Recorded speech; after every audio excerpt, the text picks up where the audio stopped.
The clock on my computer screen glowed 11:47 p.m.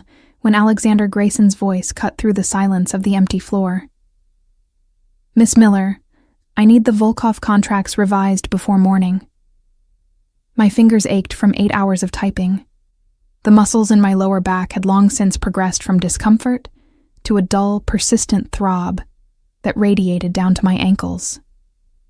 Outside the floor-to-ceiling windows of Grayson Industries' executive floor, snow fell in thick, relentless sheets, transforming Manhattan into a blur of white and shadow. It was Christmas Eve.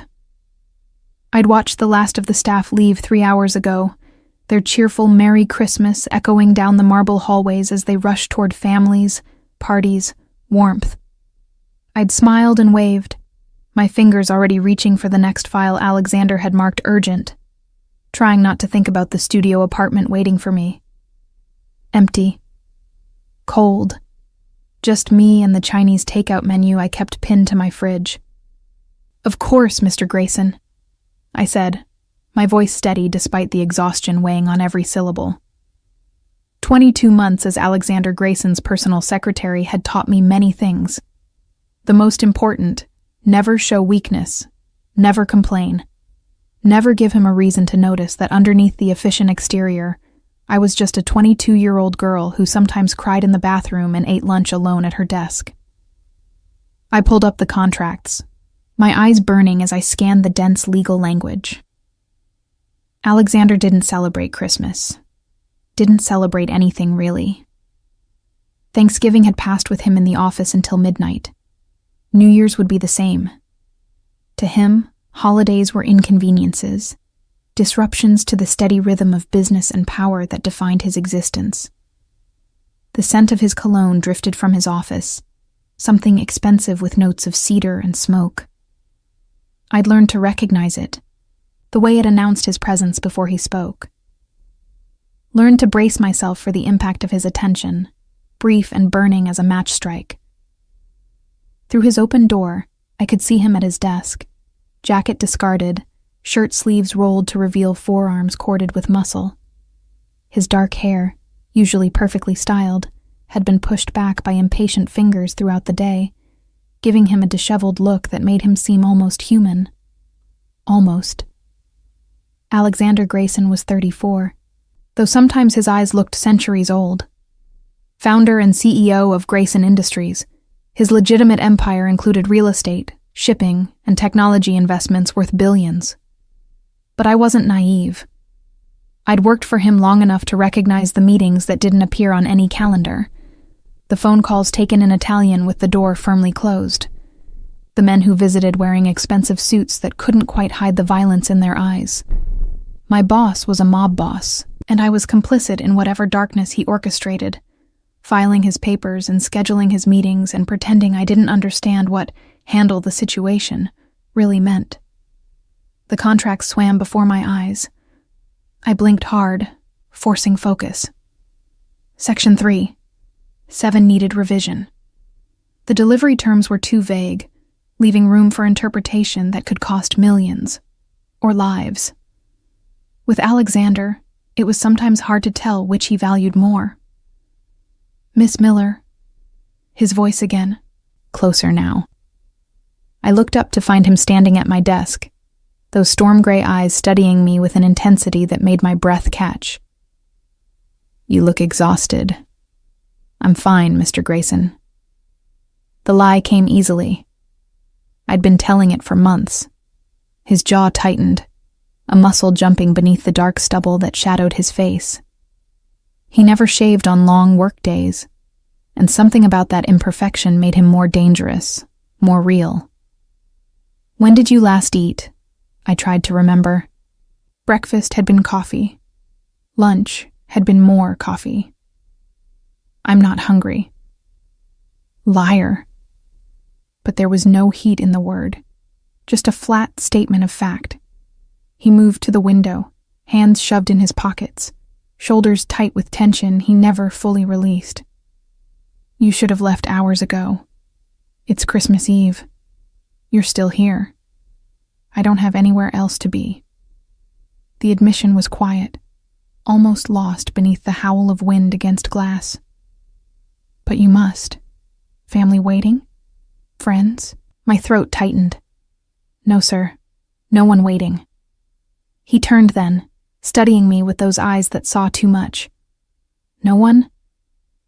My parents died when I was 19. Car accident. I don't know why I told him. In nearly 2 years, we'd barely exchanged words that weren't about work. But something about the late hour, the empty building, the snow falling like the world was being erased, made honesty easier than pretense. I don't really have anyone. Something shifted in his expression, too quick to identify. I see. We stood in silence, the only sound the soft hum of computers and the storm outside. Finally, he exhaled sharply. Finish the contracts, then go home. That's an order. Yes, sir. He returned to his office, but I felt his attention on me even through the wall, a weight I'd grown accustomed to carrying. I worked faster, fingers flying across the keyboard, making the necessary changes while my body screamed for rest. By the time I saved the final revision, it was 12:23 a.m. Christmas Day. Merry Christmas to me. I gathered my things, my movements mechanical with exhaustion. My coat was thin, bought secondhand 3 years ago when I'd first moved to New York with dreams of making it as a writer. That dream had died somewhere between unpaid internships and mounting student loans. Now I filed papers for a man who probably had people killed and told myself it was fine because the salary was good. The elevator ride down felt endless. The lobby was deserted, just the night security guard who nodded as I passed. Outside, the storm had intensified. Snow fell so thick I could barely see across the street. The cold hit me like a physical blow, stealing my breath, seeping through my inadequate coat to the bones beneath. I pulled out my phone, fingers already numb. No Ubers available, no taxis. Of course not. It was Christmas Eve in a blizzard. Anyone with sense was home, warm, safe. My apartment was 15 blocks away. I'd walked it before in better weather. How much worse could a snowstorm be? 10 minutes later, I had my answer. Much worse. The wind cut through my coat like it wasn't there, and my feet, in the heels I'd foolishly worn because Alexander had an investor meeting scheduled, were already soaked and frozen. Each step was agony, my body shaking so violently I had to stop every few yards to catch my breath. Stupid. This was so stupid. I should have stayed in the lobby, should have asked the security guard to call someone, should have done anything except decide to walk home in a blizzard because I was too proud to admit I needed help. The street was deserted, just me and the snow and the terrible realization that I might actually freeze to death on Christmas morning because I was too stubborn to ask my mob boss for a ride. I didn't hear the car pull up beside me over the howl of the wind. Didn't realize anyone was there until a hand gripped my arm, spinning me around. Alexander Grayson stared down at me, his face a mask of fury barely contained. What the hell are you doing? Walking home. I managed through chattering teeth. In this? He gestured at the storm with his free hand, the other still gripping my arm like he thought I might blow away if he let go. Are you insane? He couldn't get a R ride. Something dangerous flashed in his eyes. Without another word, he steered me toward the black SUV idling at the curb, its hazard lights blinking orange in the whiteout conditions. He opened the back door and practically pushed me inside, following close behind. The heat hit me immediately, so intense after the cold that it hurt. I couldn't stop shaking, my whole body convulsing as Alexander barked orders at his driver. Marcus, take us to Miss Miller's address. I started to protest. That wasn't a request.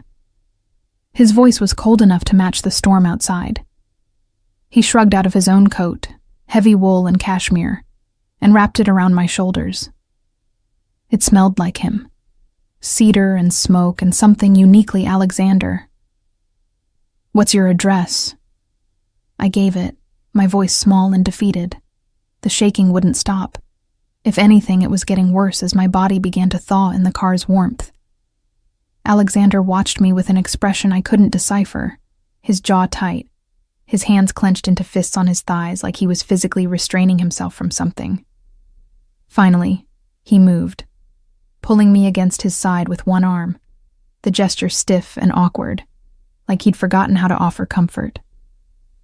"Relax," he said gruffly. "You're going into shock. Your body needs warmth." I should have pulled away. Should have maintained the professional distance we'd carefully preserved for 2 years. But I was so cold, and he was so warm, and for just a moment, I let myself lean into the solid strength of him. We rode in silence through the empty streets. The drive that should have taken 10 minutes stretched to 25 in the storm. When we finally pulled up outside my building, a shabby 5-story walk-up in a neighborhood that got rougher every year, I felt Alexander's whole body tense. "This is where you live." His voice was very quiet, very controlled, dangerous. "It's what I can afford.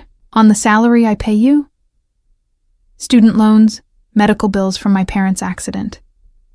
I pulled away from him, suddenly defensive. "Not all of us were born into wealth, Mr. Grayson." His eyes flashed. "Get out." The words stung more than they should have. I fumbled for the door handle, but his hand shot out, stopping me. "I'm coming with you." "That's not necessary." "Miss Miller." He turned me to face him, his hands on my shoulders, his face very close to mine. "I'm coming with you. I'm making sure you get inside safely. And then I'm going to determine whether this building has adequate heat, because if it doesn't, you're not staying here tonight." The authoritative tone should have made me angry. Instead, I felt something warm unfurl in my chest, something dangerous and entirely inappropriate. "You can't just—" "I can, and I will." He opened the door, keeping his coat wrapped around me as he guided me out into the storm.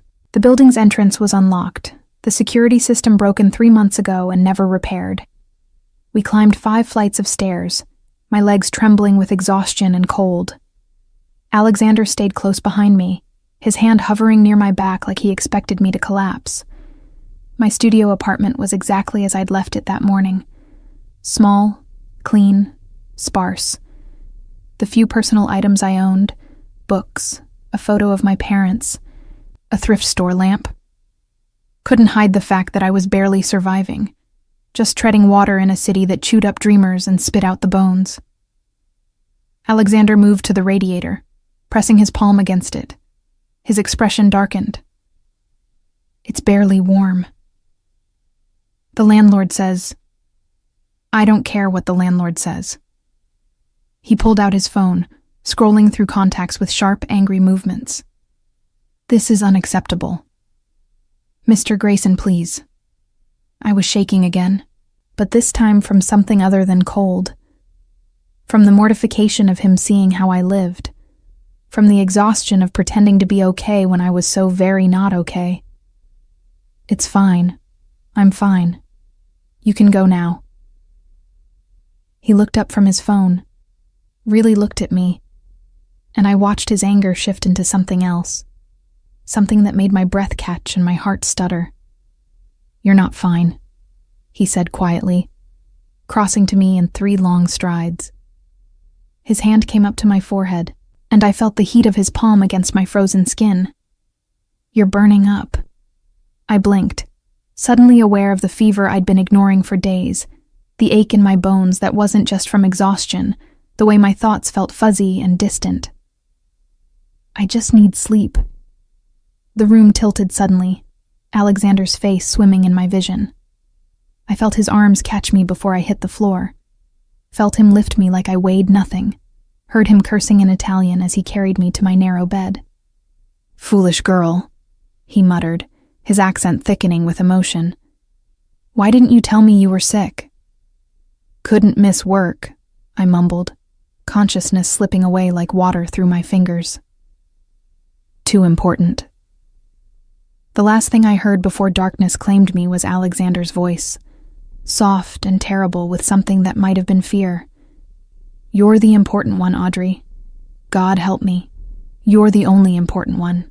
And then there was nothing but warmth and darkness, and the distant sense of strong arms holding me close, keeping me safe, refusing to let go.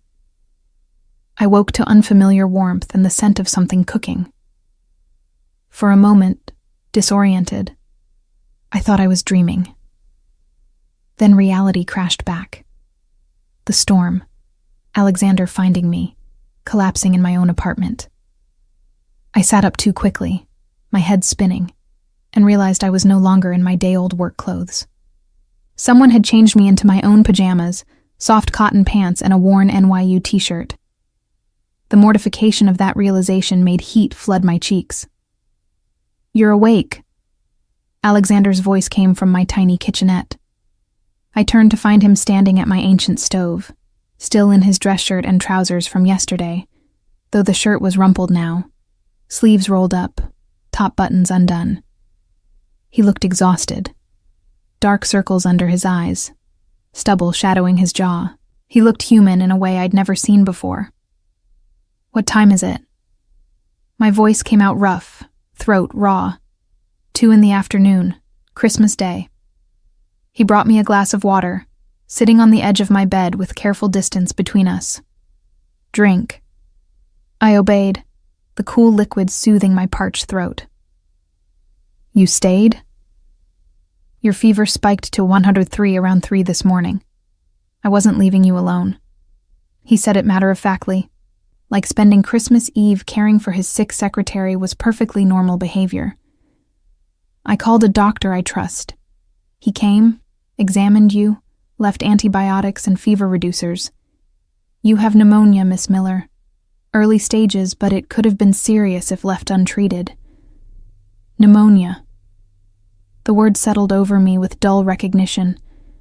I'd felt wrong for days, but kept pushing through, kept showing up, kept pretending because that's what I did. That's who I'd had to become to survive. "I'm sorry," I whispered, "for the trouble." Something dangerous flashed in his eyes. "Don't apologize for being human, Audrey." The use of my first name shocked me into silence. In 22 months, he'd never once called me anything but Miss Miller. Hearing my name in his deep voice, rough with exhaustion and something else I couldn't identify, made my chest tight. "I made soup," he continued, standing and moving back to the kitchenette. "Nothing fancy. The doctor said you needed liquids and rest." He paused, his back to me. "I also called your landlord. Threatened to have the building condemned if he didn't fix the heating system immediately. He's sending someone today." "You didn't have to—" "Yes, I did." He turned, carrying a bowl of soup that smelled like chicken and herbs and comfort. "You work yourself to exhaustion for me, Audrey. The least I can do is make sure you have adequate heat and medical care." He set the bowl on my nightstand, then met my eyes. "The very least." There was something raw in his expression, something vulnerable that I'd never seen in the controlled mask he wore at the office. This wasn't Alexander Grayson, mob boss and billionaire CEO. This was just a man who'd spent Christmas Eve caring for someone who mattered to him, though neither of us dared say it aloud.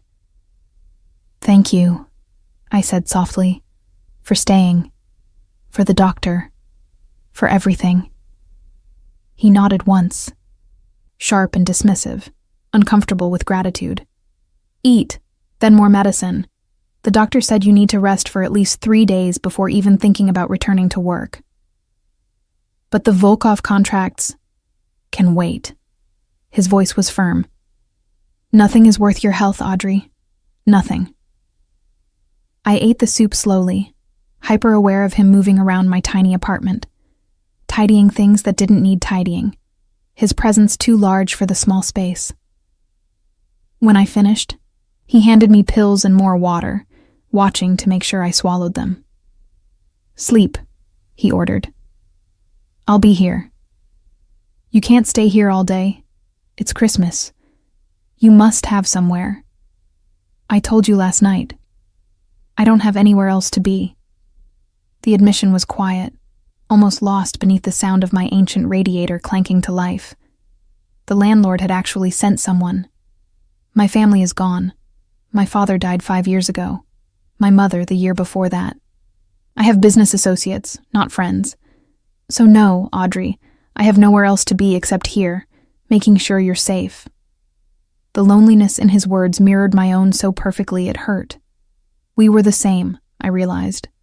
Both orphaned, both alone, both pretending we were fine when we were slowly drowning in isolation. Then stay, I heard myself say. Please. Something shifted in his expression, softening the hard edges. Sleep, Angel. I'll be right here. I drifted off to the sound of him settling into my one chair, to the knowledge that for the first time in 3 years, I wasn't spending Christmas alone. And neither was he. When I woke again, it was dark outside, the apartment lit only by my small lamp. Alexander sat in the chair, his laptop open, working even now. But the moment I stirred, his attention shifted to me completely. How are you feeling? Better. It was true. The fever had broken, leaving me weak but clearer-headed. What are you working on? The Castellano merger. Nothing urgent. He closed the laptop. Hungry. Starving. He ordered food from somewhere expensive, the kind of place that was probably closed for Christmas but opened for Alexander Grayson's call. We ate Thai food straight from the containers, sitting on my bed because there was nowhere else. The intimacy of it strange and comfortable all at once. Why did you become my secretary? He asked suddenly, surprising me. You have a degree in literature. You wanted to be a writer. You investigated me? I should have been offended. Instead, I felt weirdly touched that he'd cared enough to look. I investigate everyone who works for me. But I'm asking you now, why give up on writing? I picked at my pad thai, the question cutting deeper than he knew. Reality, student loans, rent, food. The dream of being a writer doesn't pay bills. I met his eyes. You were hiring. The salary was more than I'd ever made. I told myself it was temporary, just until I saved enough to pursue writing again. That was 22 months ago. You still write? Sometimes. Late at night when I can't sleep. Nothing good. Nothing I'd show anyone. I laughed bitterly. Turns out I'm better at filing your contracts than creating anything worthwhile. I doubt that. His voice was quiet, certain. Show me something. Anything you've written. Why? Because I want to see who you are when you're not being my perfect, efficient secretary. I want to see the real Audrey Miller. The request terrified me more than anything he could have demanded in the office. But maybe it was the fever, or the exhaustion, or the fact that he'd spent Christmas caring for me when he had no obligation to do so. Maybe it was the loneliness I saw reflected in his eyes, the recognition of a kindred spirit. Whatever the reason, I found myself reaching for my laptop, pulling up a file I'd never shown anyone. It was a short story, only 3,000 words, about a girl who fell in love with a monster and discovered he was more human than the people who'd called themselves her friends. I handed him the laptop without looking at him, my heart hammering with vulnerability. He read in silence, his expression unreadable. The minutes stretched into eternity. Finally he looked up, and I saw something in his eyes that made my breath catch. This is beautiful, Audrey. Raw and honest and beautiful. He set the laptop aside carefully. Why are you wasting your talent filing my papers? Because talent doesn't pay rent. It could. If you had someone who believed in you, who supported you. He leaned forward, his elbows on his knees, his gray eyes intense. What if you didn't have to choose between survival and dreams? What if you could have both? That's not how the world works. It's how my world works. His voice was firm, commanding. I decide what's possible, Audrey. I make the rules. And I'm telling you that you shouldn't have to sacrifice who you are for a paycheck. Are you firing me? Panic spiked through my chest. No, I'm offering you a choice. He stood, pacing my small apartment with restless energy. Continue as my secretary, but with the understanding that I support your writing. Time off when you need it. Resources, connections to publishers I know. Or... He stopped, turning to face me. Something else entirely. Something neither of us has been willing to acknowledge. My heart stuttered. What do you mean? He crossed to the bed, sitting close enough that I could feel the heat radiating from him, smell his cologne mixed with a day's worth of stubble and exhaustion. You know what I mean, Audrey. This thing between us.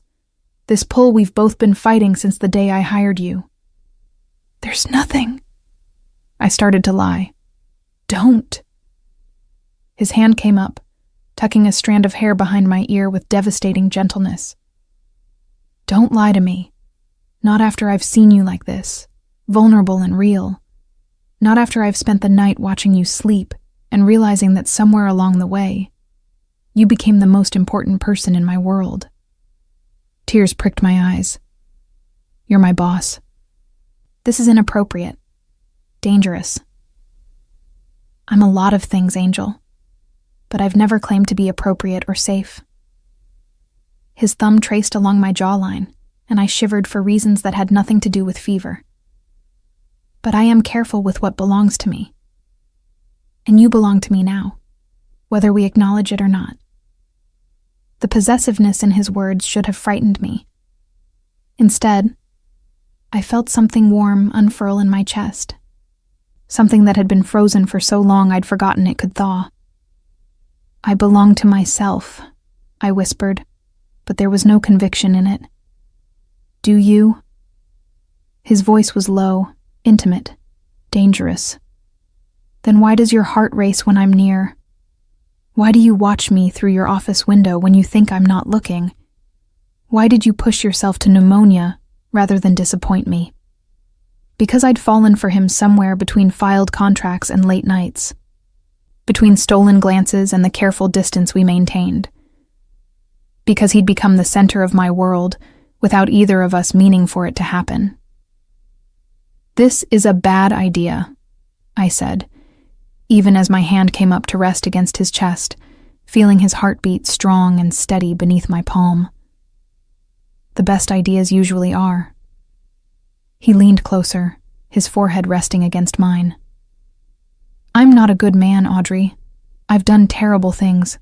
I'll do more terrible things. But with you, I want to be better. For you, I want to try. Alexander. His name on my lips, not Mr. Grayson, felt like crossing a line we could never uncross. Say it again. His voice was rough with something that sounded like need. Say my name. Alexander. And then his lips were on mine, gentle despite the hunger I felt coiled in his body, careful like I was something precious and breakable. I kissed him back with 2 years of suppressed longing. With every late night I'd watched him work and wanted to smooth away the tension in his shoulders.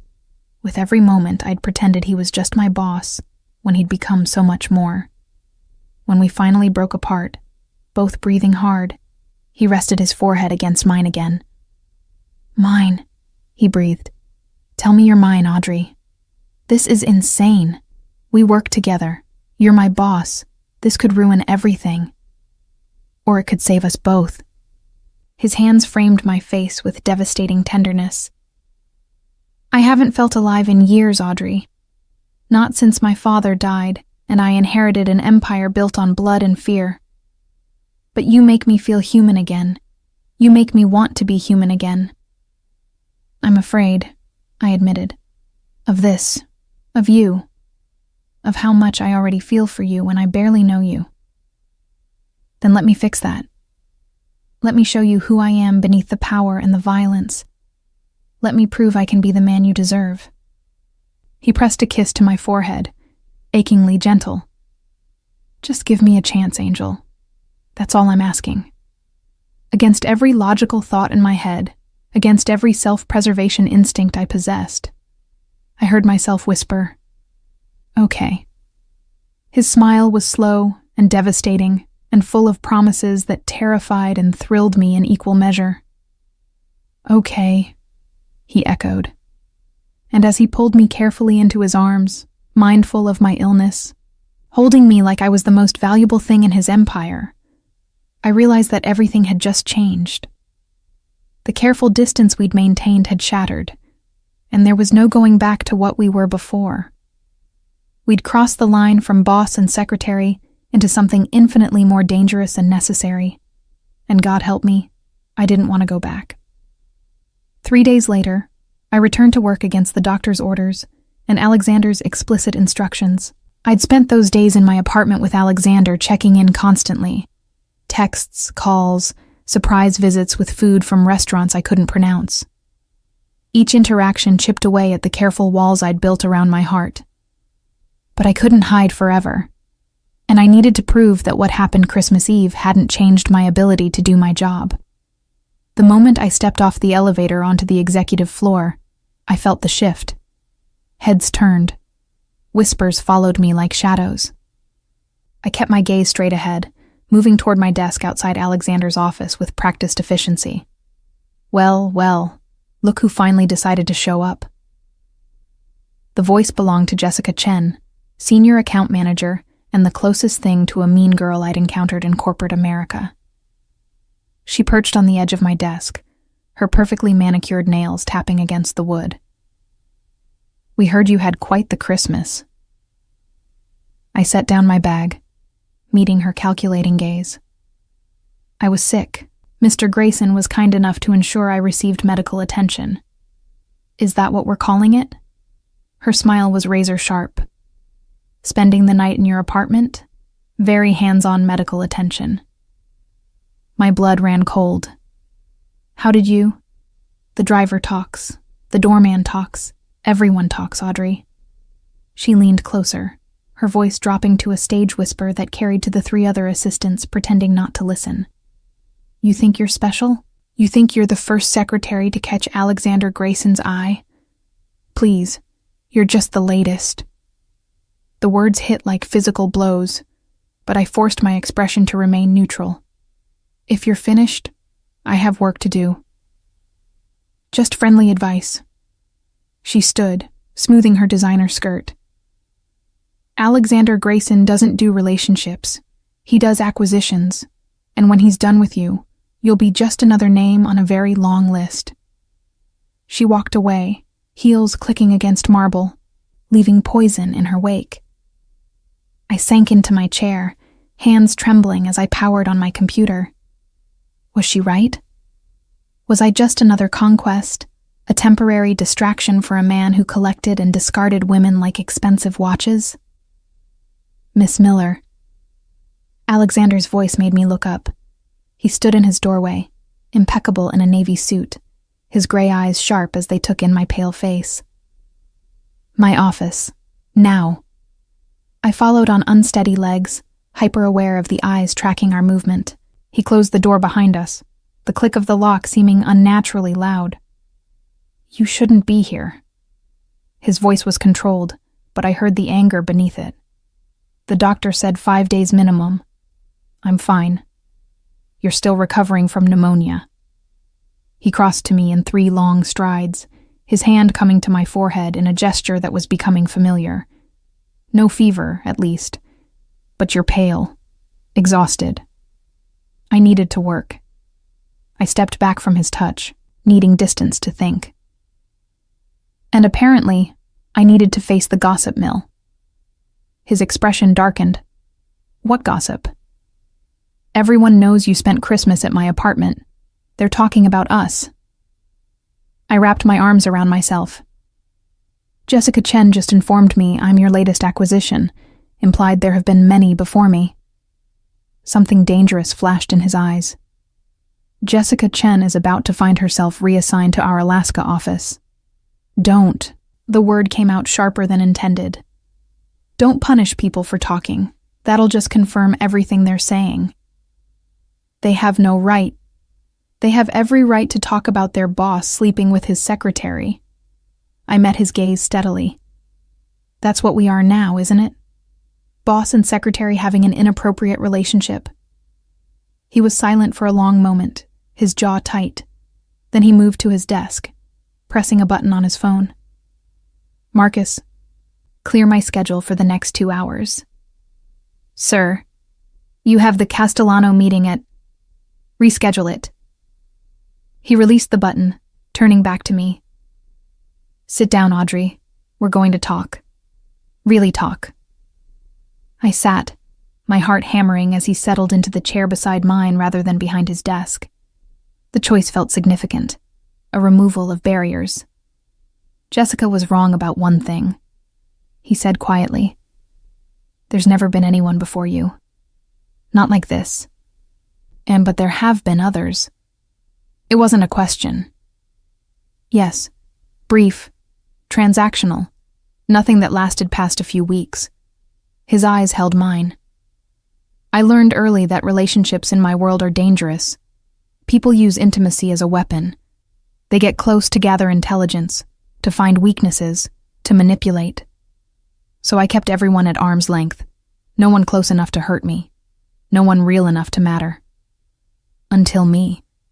Until you. He reached out, taking my hand in his thumb tracing circles on my palm. You were never supposed to matter, Audrey. You were supposed to be efficient and invisible and forgettable. But you weren't. You noticed things. You anticipated needs before I voiced them. You worked yourself sick rather than complain. And somewhere in those long nights, you became the most real thing in my life. The raw honesty in his voice made my chest tight. Alexander, this is dangerous for both of us. The gossip is just the beginning. If people know you care about me, they'll try to use you against me. I know. His grip tightened on my hand. That's why we need rules, boundaries, protection.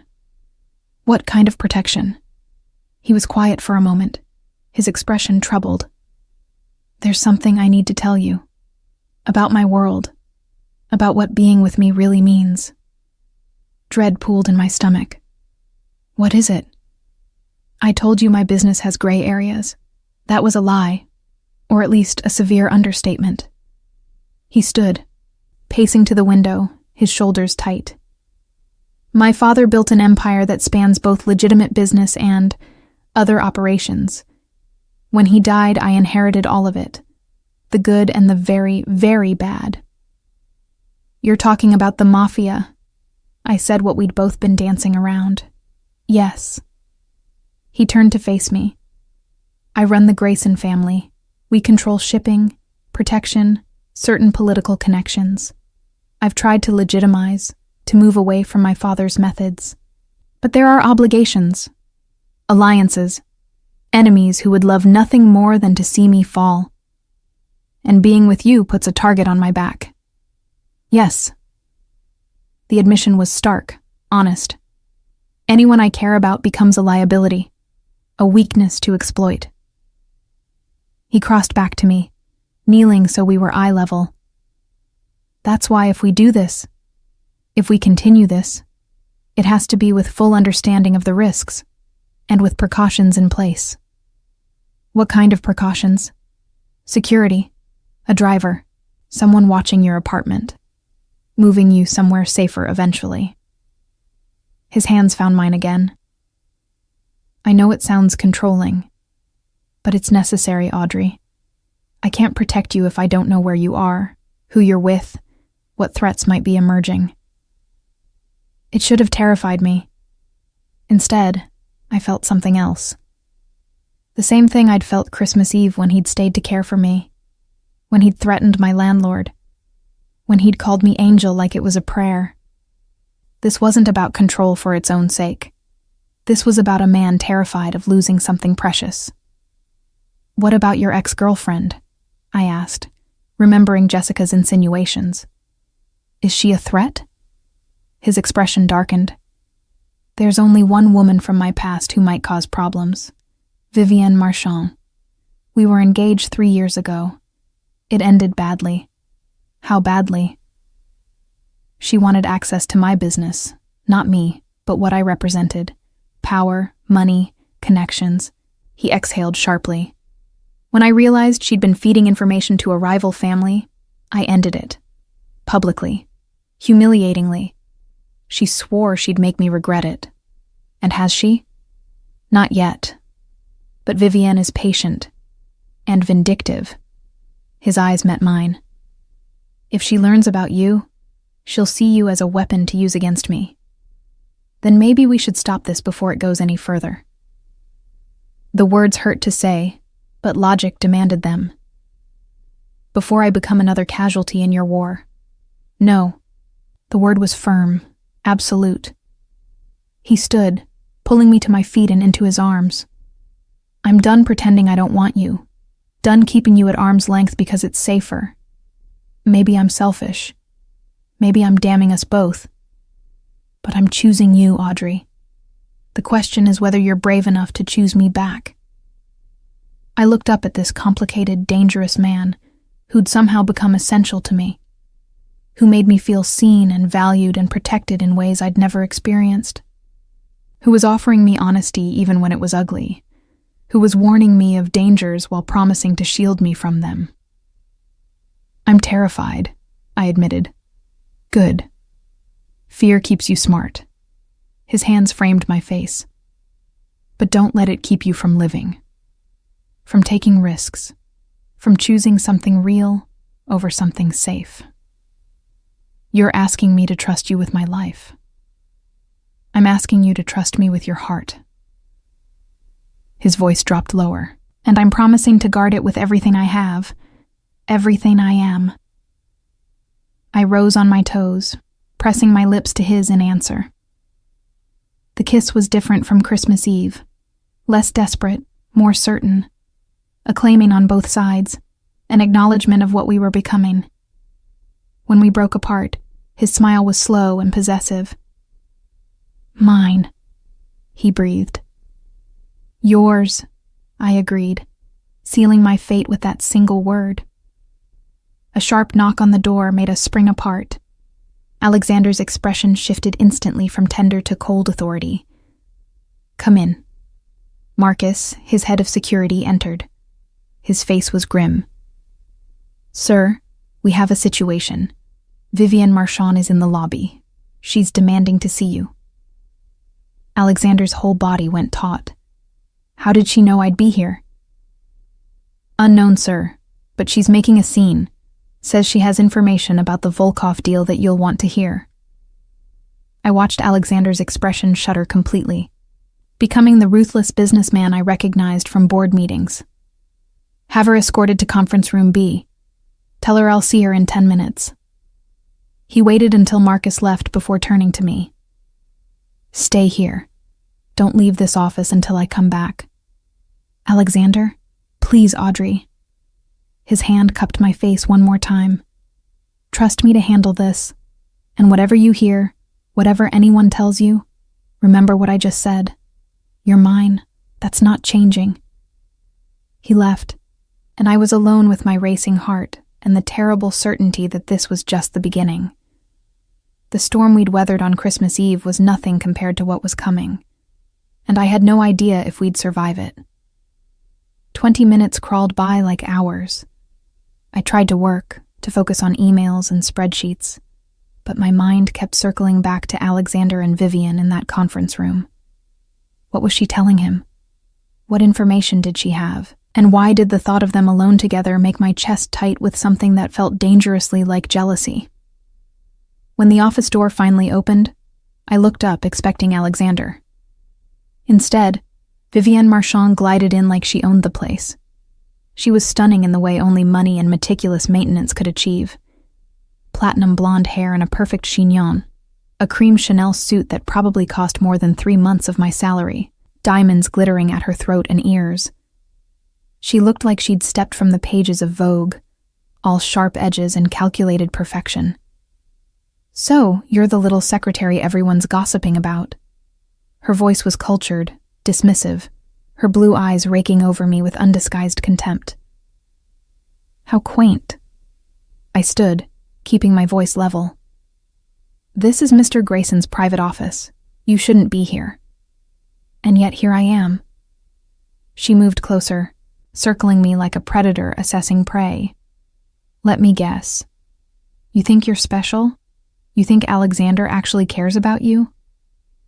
That's between Alexander and me. She laughed, the sound like breaking glass. Oh, sweetie, there is no you and Alexander. There's Alexander and his obsessions. And trust me, those obsessions never last. She stopped in front of me, close enough that I could smell her expensive perfume. I was where you are 3 years ago. The special one. The different one. He made me the same promises I'm sure he's made you. Protection. Devotion. Forever. Then you betrayed him. I met her gaze steadily.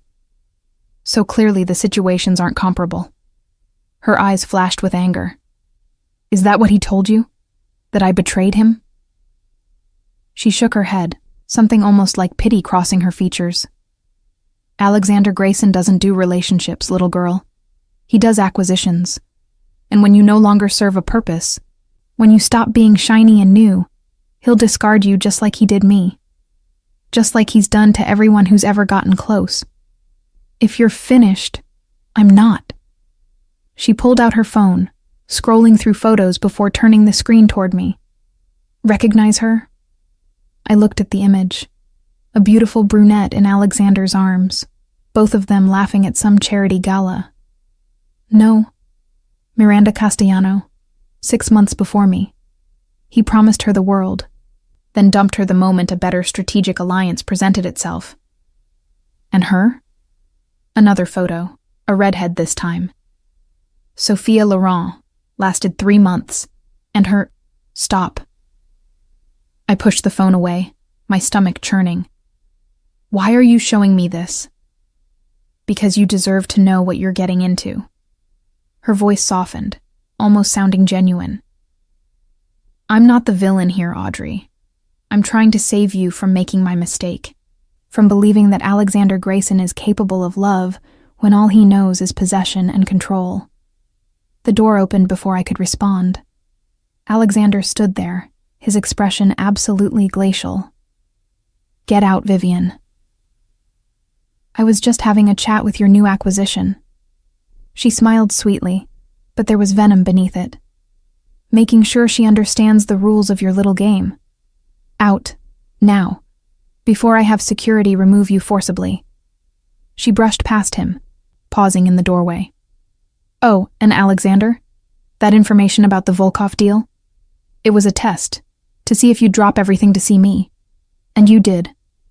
Her smile widened. Some things never change. After she left, silence filled the office like poison gas. Alexander closed the door carefully, his movements controlled, but I could see the tension radiating through his shoulders. Whatever she told you, he started. Is it true? I interrupted. Were there others, women you promised things to and then discarded? It's complicated. That's not an answer.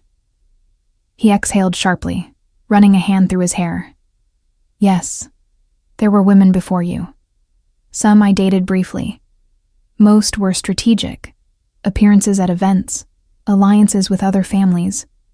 None of them were real, Audrey. None of them mattered. But you made them think they mattered. No. His voice was firm. I was always clear about what those relationships were. Temporary, transactional. Vivian wanted more than I could give. And when I ended things, she twisted the narrative to make herself the victim. And the others? Miranda? Sophia? His jaw tightened. You've been doing research. Or Vivian showed you her little collection of evidence. She showed me photos of you with other women, looking exactly like you look with me. He crossed to me in 2 strides, his hands gripping my shoulders. Those women were performances, public appearances to maintain alliances, to show strength, to play the game my world demands. But they never came to my home. never saw me like you've seen me, never mattered enough to keep me up at night worrying about their safety. How do I know I'm not just another performance? The question hurt to ask, but I needed the answer. Because I'm standing here explaining myself when I've never explained myself to anyone. His voice roughened. Because I spent Christmas Eve caring for you instead of closing $1 billion deal. Because the thought of you hurt, scared, or in danger makes me want to burn the world down. That's not performance, Audrey. That's real. I wanted to believe him. God, I wanted to believe him so badly it physically hurt. But Vivian's words echoed in my mind. Obsession, acquisition, discard. I need time, I said quietly, to think, to process all of this. Pain flashed across his face before he controlled it. Of course. Take the rest of the day. I'll have Marcus drive you home. I can take the subway. No. The word was absolute. If you won't accept that you're mine, at least accept that you're in danger. Vivian knows about you now. That makes you a target. So you'll take Marcus, and you'll let him ensure you get home safely, and you'll think about everything you need to think about. But you'll be safe while you do it. The command should have made me angry. Instead, I felt cared for, protected. Even as my mind spun with doubts, my heart recognized the truth in his actions. Okay, I agreed. He walked me to the elevator, his hand at the small of my back, a gesture of possession that half the office probably saw. I didn't care anymore. Let them talk. I had bigger concerns than gossip. Marcus was waiting in the lobby, professional and imposing in his dark suit.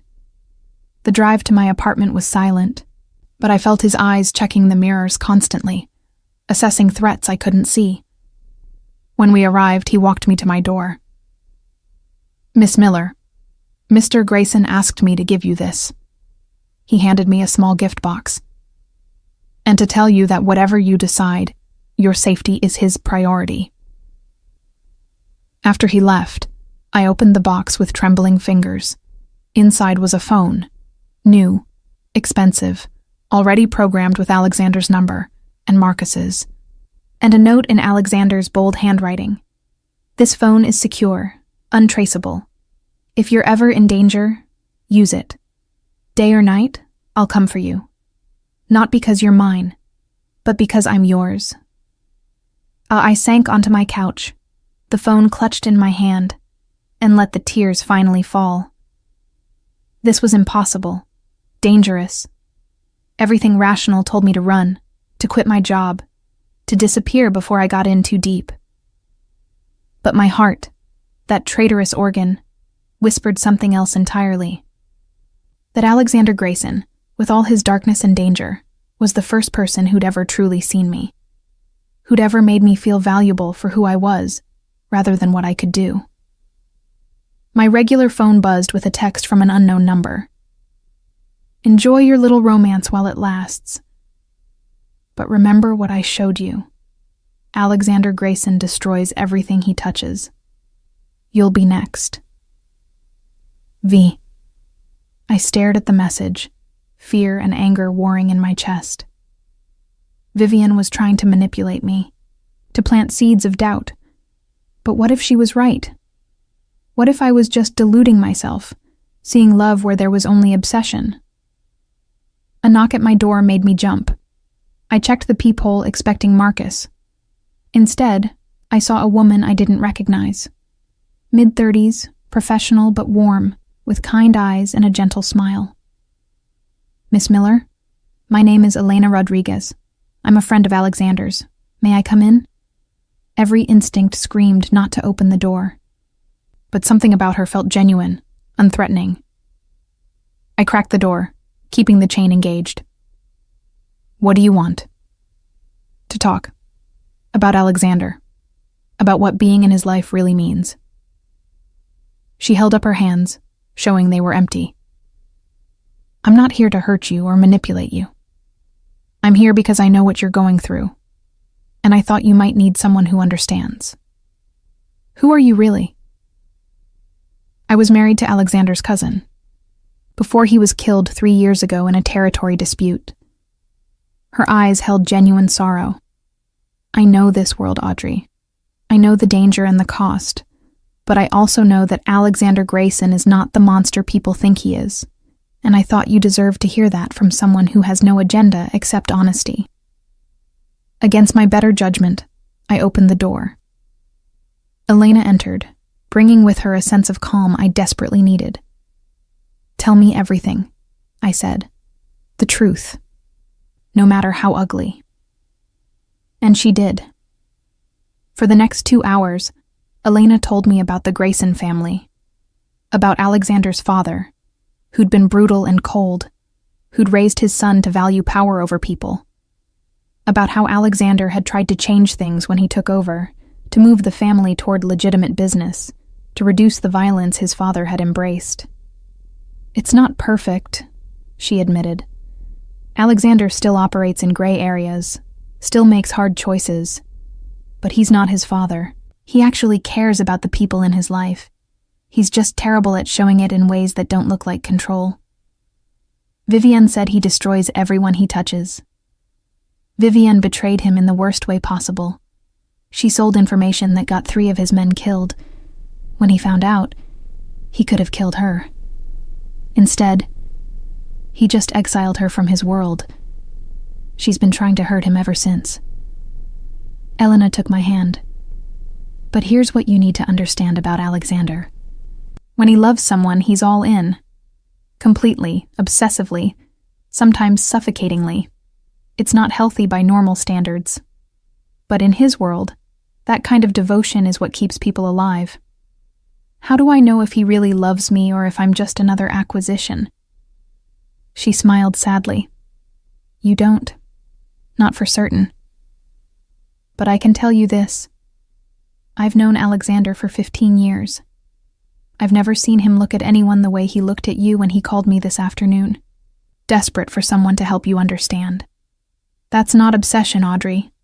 That's love. Terrifying, overwhelming, possibly doomed love, but love nonetheless." Her words settled over me like a blanket, warm and heavy. "What should I do?" "That's your choice. You can run, and no one would blame you. This life is hard, dangerous, full of impossible compromises." She squeezed my hand. "Or you can stay and see where it leads. But if you stay, do it with your eyes open. Know what you're accepting. Know the cost." After Elena left, I sat in the growing darkness, the secure phone Alexander had given me resting in my palm. One call. That's all it would take. One call, and he'd be here. One call, and I'd be choosing him despite the danger, despite the doubts, despite everything sensible telling me to run. My finger hovered over his name, and then I pressed call. He answered before the first ring finished. "Audrey." "Come over," I whispered. "Please. I need to see you." "I'm already on my way." Of course he was. Probably had been since I got home, waiting nearby in case I needed him. The thought should have felt invasive. Instead, it felt like safety. 10 minutes later, he was at my door. No suit this time, just dark jeans and a black sweater that emphasized his powerful build. His hair was disheveled like he'd been running his hands through it. His eyes were shadowed with worry. "Audrey." I pulled him inside and kissed him, cutting off whatever he'd planned to say. Kissed him with every ounce of fear and hope, and desperate need churning inside me. He responded instantly, his arms coming around me, holding me like I might disappear if he loosened his grip. When we finally broke apart, both breathing hard, I looked up at him and made my choice. "I'm yours," I said simply. "Completely, terrifyingly yours. But I need you to promise me something. Anything. Promise that if this becomes too dangerous, if staying with you means I'll get hurt or killed, you'll let me go. You'll protect me by pushing me away if necessary. Pain lanced across his face. Audrey, promise me, Alexander, because I can accept the danger of being with you. But I can't accept you sacrificing yourself to keep me when it would be smarter to let me go. He was silent for a long moment. Then he pulled me close, his lips against my hair. I promise that your safety will always come first, even above my need for you, even if it destroys me. It was the best I'd get, and maybe it was enough. Then show me, I whispered. Show me what being yours really means. His answer was a kiss that promised everything: protection and passion, danger and devotion, a future that was uncertain, but undeniably ours. And as he lifted me into his arms, carrying me toward my bedroom, I chose to believe in the impossible. I chose to believe in us. The next morning, I walked into the office on Alexander's arm, not following behind him like a secretary, but beside him like an equal. The statement was deliberate, unmistakable. Every head turned, every conversation stopped. Jessica Chen's expression was priceless. "Good morning, everyone," Alexander said, his voice carrying the weight of authority that made boardrooms tremble. "I have an announcement. Miss Miller will be transitioning from her role as my personal secretary to a new position as special advisor to the CEO. Her insights and intelligence have proven invaluable, and I'm formalizing that relationship." The word relationship hung in the air, weighted with double meaning. "She'll maintain an office on this floor and will be involved in all major strategic decisions going forward. I expect you to treat her with the same respect you show me." His hand tightened on my waist, a possessive gesture everyone could see. "Are we clear?" A chorus of "Yes, sir," followed, but I saw the calculation in their eyes, the reassessment. I was no longer just the secretary. I was the woman Alexander Grayson had chosen to elevate. That made me either very powerful or very dangerous to know. Probably both. My new office was next to Alexander's, separated by a connecting door he insisted remain unlocked. "So I can see you," he'd said, "so I know you're safe." The possessiveness should have bothered me. Instead, I found it oddly comforting. This was who he was, a man who protected what he valued with single-minded intensity. I was settling into the space when my new phone buzzed. "Alexander, lunch, my office, 1 hour." I smiled at the command disguised as invitation. This was our new normal. Stolen moments between meetings, touches that lasted seconds too long, the constant awareness of each other even in a room full of people. But the peace lasted exactly 4 days. I was reviewing acquisition proposals when Marcus appeared in my doorway, his expression grim. "Miss Miller, Mr. Grayson asked me to brief you on a situation." My stomach dropped. "What situation?" "Marcus Volkov. He's a rival, runs shipping operations that compete with ours. There's been tension for months, but it's escalating." He handed me a folder. "These arrived this morning." I opened it to find photos of me leaving my apartment, walking to the subway, sitting in a cafe near my building. All taken in the last week, all without my knowledge. "He's watching me." The words came out flat, emotionless, my mind struggling to process the violation. "Yes. It's a message to Mr. Grayson, an implied threat." Marcus's voice was carefully neutral. "Mr. Grayson wanted you to understand the reality of your situation. You're not just his advisor now. You're his weakness, and people like Volkov will exploit that." I stared at the photos, fear and anger warring in my chest. What does Alexander want me to do? Move. Today. There's a secure apartment in his building. Top floor, full security, completely safe. He paused. "He's asking, Miss Miller, not ordering, but he's terrified for you." The thought of leaving my independence, my own space, made me want to refuse. But the photos told a different story. I wasn't safe, and my stubborn pride wasn't worth my life. "Tell him yes," I said quietly. "I'll move today." Relief crossed Marcus's face. "I'll arrange everything." 2 hours later, I was in Alexander's office, the photos spread across his desk. He stood by the window, his back to me, every line of his body radiating barely contained rage. "I should have anticipated this," he said, his voice deadly calm. "Should have moved you somewhere secure the moment we became public. You couldn't have known. I should have known." He spun to face me, and the fury in his eyes made me step back. "This is my world, Audrey. I know how these men think, how they operate, and I let my need for you blind me to the danger I was putting you in. Alexander, Volkov is sending a message that he can reach you anytime he wants, that I can't protect you." His hands clenched into fists. "And he's right. As long as you're vulnerable, as long as there's any way to get to you, I can't keep you safe. So what do we do?" He crossed to me, his hands framing my face with devastating gentleness, despite the violence I saw simmering in his eyes. "You move into my building today. You get 24-hour security. You don't go anywhere without Marcus or one of my other men. And you let me handle Volkov." "What does handle mean?"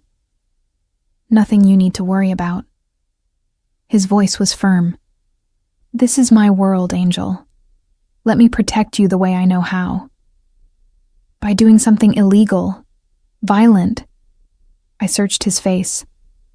"Alexander, I can't be the reason you become the monster everyone thinks you are. I've always been a monster, Audrey. You just made me want to pretend otherwise." His thumb traced my lower lip. "But for you, I'll be whatever monster is necessary. I'll do whatever it takes to keep you safe. And I won't apologize for it." And the absoluteness in his voice should have terrified me. Instead, I felt something else. The certainty that this man would burn the world down before letting anyone hurt me. "Promise me you won't kill him," I whispered. "Promise me you'll find another way." He was silent for a long moment. Then he exhaled sharply. "I promise I'll try. For you, I'll try." It was the best I'd get.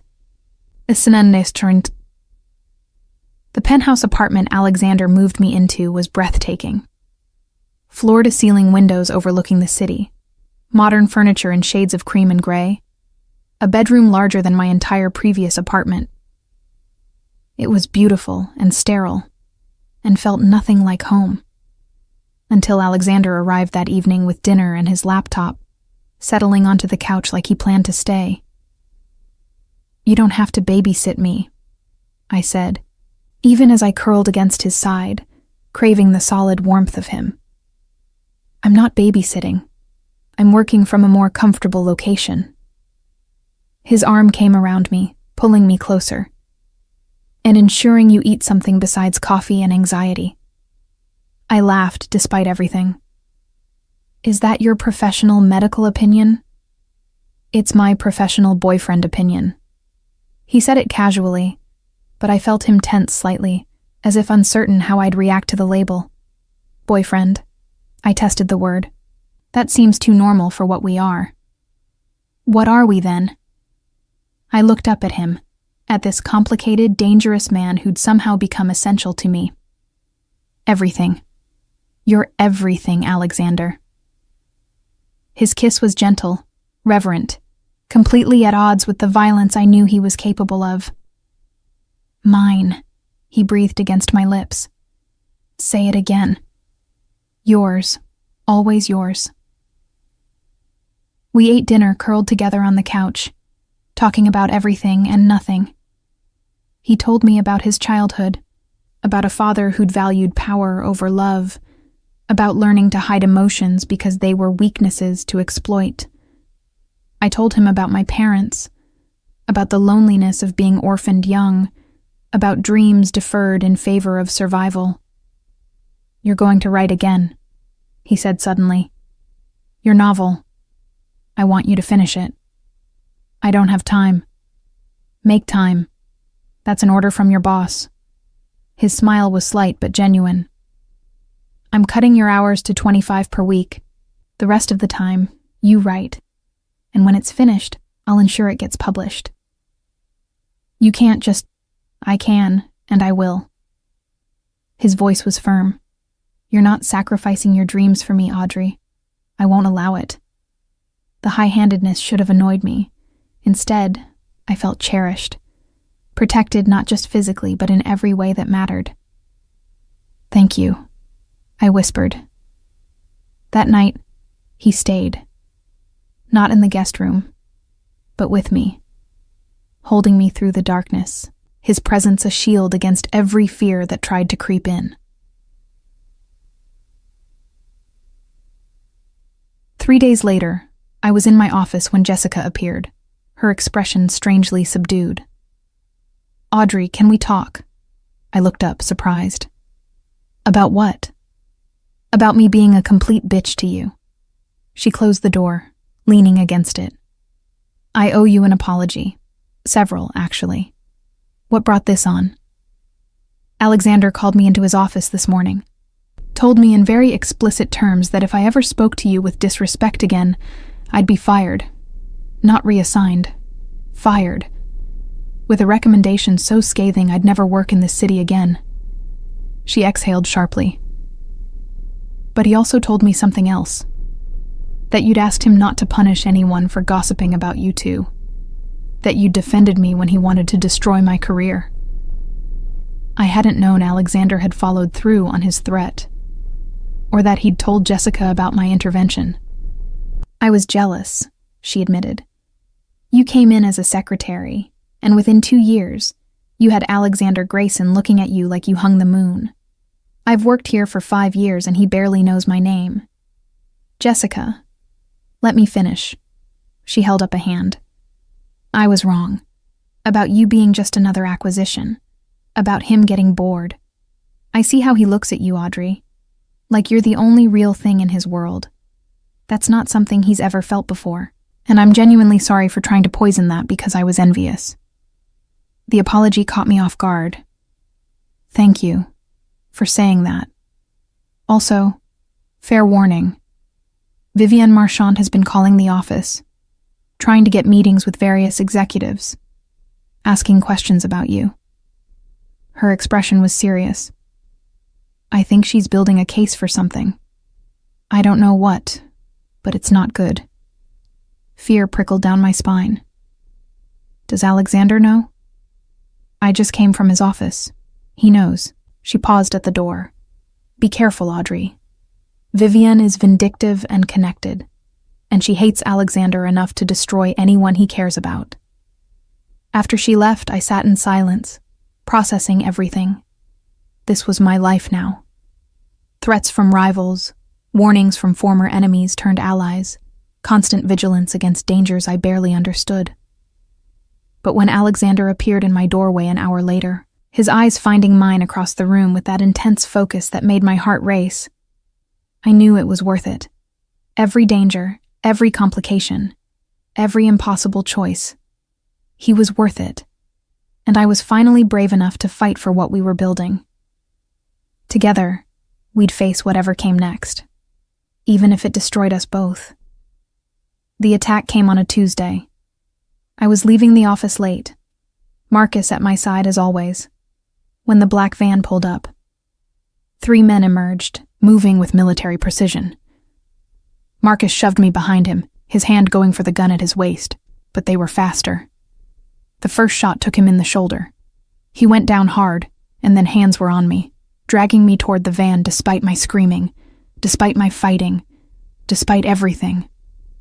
A cloth pressed over my mouth and nose, chemical sweetness. The world blurred, darkened, disappeared. I woke to darkness, and the smell of rust and mildew. My head pounded, my mouth tasted like copper, and my hands were bound behind me to a chair. Terror clawed up my throat as my eyes adjusted to the dim light filtering through a high, dirty window. I was in some kind of warehouse, empty, isolated, The kind of place where screams wouldn't carry. She's awake. A man's voice, accented. Russian. Footsteps echoed across concrete. Marcus Volkov emerged from the shadows, followed by two others. He was mid-50s, silver-haired, with cold eyes that assessed me like merchandise. Miss Miller. Finally, we meet. His smile was reptilian. I apologize for the dramatic introduction, but your boyfriend doesn't respond well to polite requests. What do you want? My voice came out steadier than I felt. The same thing everyone wants from Alexander Grayson. Compliance, cooperation. He circled me slowly. You see, your boyfriend has been interfering with my operations, stealing contracts, undercutting prices, making my life very difficult. I've tried reasoning with him, but Alexander is stubborn. So you kidnapped me. I borrowed you. He stopped in front of me. Temporarily. Just long enough to convince Alexander that continued interference will have consequences. Personal consequences. He'll kill you for this. Volkov laughed. Perhaps. But first he'll give me what I want.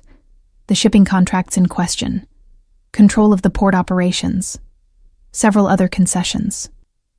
He pulled out his phone. And to ensure his cooperation, I'm going to send him proof that I have you, that I can do whatever I want to you unless he complies. Fear turned to ice in my veins. Don't. His hand shot out, gripping my face hard enough to bruise. You don't give orders here, little girl. You're nothing but a bargaining chip. A weakness in Alexander Grayson's armor that I'm going to exploit until he breaks. He positioned his phone, taking photos of me bound and terrified. Each click felt like a violation, a weapon being forged to hurt Alexander. Perfect. He'll hate seeing you like this, helpless, afraid. Volkov's smile widened. And if he doesn't give me what I want within 6 hours, I'll send him pictures of what happens to pretty girls who fall for dangerous men. He left me alone in the dark, bound and shaking, my mind racing through possibilities. Alexander would come. I knew that with absolute certainty. But would he come in time? And what would he do when he found me? What monster would I unleash by being his weakness? I lost track of time in the darkness. Could have been hours or minutes, my fear distorting perception. Then I heard it. Gunfire. Distant at first, then closer. Shouts, more shots. The sounds of violence I'd been sheltered from suddenly erupting around me. The warehouse door exploded inward. Alexander stood silhouetted in the opening, flanked by Marcus, alive despite being shot, and a dozen other men. He was in all black, a gun in his hand, his face a mask of controlled fury that made him look like the vengeful god he was in this world. His eyes found me across the space, and something in his expression shattered. The control cracked, revealing the terror beneath. Audrey. My name was a prayer and a curse on his lips. Volkov appeared from behind me, his own gun suddenly pressed to my temple. Stop right there, Grayson, or I blow her pretty brains across this concrete. Alexander froze. Every man with him froze. The air itself seemed to freeze, charged with potential violence. Let her go, Marcus. Alexander's voice was deadly calm. This is between you and me. She's innocent. She stopped being innocent the moment she spread her legs for you. Volkov's cruel words made Alexander's gun hand tighten. You want her back? You give me everything I asked for. The contracts, the ports, full control of the eastern shipping lanes. Done. Alexander didn't hesitate. It's yours. All of it. Just let her go. Alexander, no. I started, but Volkov's gun pressed harder against my skull. And you step down as head of the Grayson family. Transfer power to someone I choose. Silence. This was more than business. This was everything. Alexander's entire empire, his legacy, his identity. All of it, for me. Done, Alexander said again, his voice flat. I'll draw up the papers tonight, but I deliver them personally, and you let her walk out of here now, unharmed. Volkov laughed. You'd give up everything? For one woman? Your father would be ashamed. My father is dead, and I'm choosing her. Alexander's eyes met mine across the distance, and I saw everything in that gaze. Love, devotion, a willingness to burn his entire world down if it meant keeping me safe. I'm always choosing her. The words broke something in me. This man, this dangerous, powerful man, was offering to sacrifice everything for me. Not because he had to, but because I mattered more than power, more than legacy, more than anything. How touching, Volkov sneered. But I think... He didn't finish. Alexander moved with inhuman speed, his shot perfectly placed. Volkov's gun arm, not his head, the precision of someone who'd trained for exactly this scenario. Volkov screamed, his gun falling, and I threw myself sideways out of the chair, my bound hands making me crash hard against the concrete. Then Alexander's men were everywhere, securing Volkov and his associates with brutal efficiency. And Alexander was there, cutting my bonds with a knife that appeared from nowhere, pulling me into his arms with a desperation that stole my breath. You're okay. You're okay. You're okay. He repeated it like a mantra, his hands running over me, checking for injuries, his whole body shaking with adrenaline and fear. God, Audrey, I thought... I'm fine. I wrapped my arms around him, holding him as tightly as he held me. I knew you'd come. Always. I'll always come for you. He pulled back just enough to look at me, his hands framing my face. But I can't do this anymore. Can't risk you like this. Audrey, I need you to leave. Tonight. I'll set you up somewhere safe. Somewhere no one knows to look. With enough money to never worry again. But you have to go. Before someone else tries this. Before I lose you for real. The words hit like physical blows. What? You were right. Being with me makes you a target. And I can't... His voice broke. I can't watch you die because of me. So I'm letting you go. Pushing you away before this world destroys you. No. The word came out fierce, absolute. You don't get to make that choice for me. Audrey. I said no. I gripped his shirt, refusing to let go. You think I didn't know the risks? You think I didn't understand what being yours meant? I chose this, Alexander. I chose you. And I'm not leaving just because it got dangerous. You could have died tonight. But I didn't. Because you came for me. I pulled him closer, our foreheads touching. This is who we are. You're the man who'd give up everything to save me. And I'm the woman who'd rather face danger with you than safety without you. So stop trying to protect me from yourself and just let me love you. You love me? His voice was raw, vulnerable. I love you, completely, terrifyingly, probably stupidly. But I love you, Alexander Grayson. All of you. Even the parts that scare me. His kiss was desperate, claiming, a seal on promises we were both making. When we broke apart, his eyes were suspiciously bright. Then marry me, he said. Not because it makes sense or provides protection or serves some strategic purpose. Marry me because I love you so much it physically hurts. Because you're the only real thing in my life. Because I want to spend every day proving I'm worthy of your choice. Yes. No hesitation, no doubt, just certainty. Yes, I'll marry you. His smile was devastating, transforming his face from hard to hopeful. Mine. Yours, I agreed. Always yours. 6 months later, I stood in a private garden overlooking the city, wearing a simple white dress and holding Alexander's hands while a judge pronounced us husband and wife. It was small, just Marcus and Elena, and a handful of people we actually trusted. No spectacle, no politics, just us choosing each other in front of witnesses. When Alexander kissed me, I tasted promise and forever, and the kind of love that survived darkness. We'd faced the fallout from that night together. Volkov was in prison, his organization dismantled. Vivian had made one final attempt to destroy us, leaking photos to the press of Alexander's criminal connections, but it had backfired when several of his legitimate business partners defended him publicly. The office gossip had died down once everyone realized we weren't going anywhere.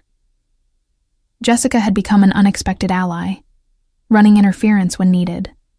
And I'd finished my novel. It was publishing next month, under my own name, the dedication simply reading, "For Alexander, who taught me that love and danger aren't opposites, but often the same thing."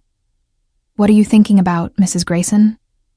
Alexander murmured, pulling me close as we swayed to music only we could hear.